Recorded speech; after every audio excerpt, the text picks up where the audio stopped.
Latinos are the fastest growing voter demographic in the country, making it important for politicians to get their vote. That is why it's important for political scientists and analysts to create accurate election predictions to help politicians understand where they stand with Latinos. Though election after election, Latinos underperform or go against predictions made in certain states, such as Florida. This is due to all Latinos being grouped together as if they all have similar political beliefs, when Latinos are politically divided more through nationality than their ethnicity.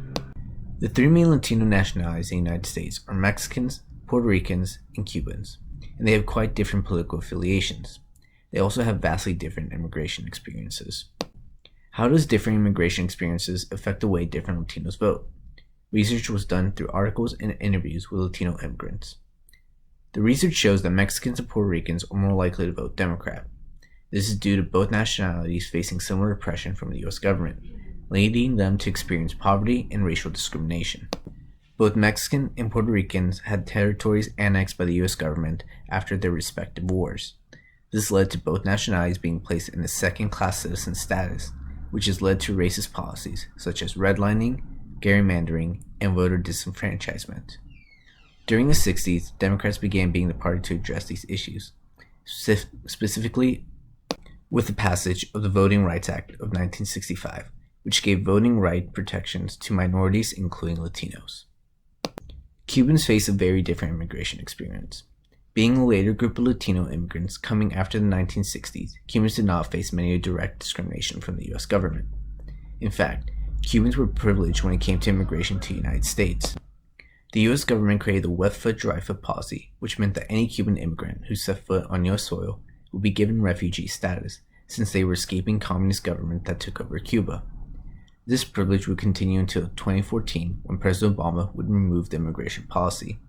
With that action, and Obama's push to ease tensions between the U.S. and Cuba, left many Cubans angry, pushing them to side with Republicans who still hold a hostile view against the communist Cuban government.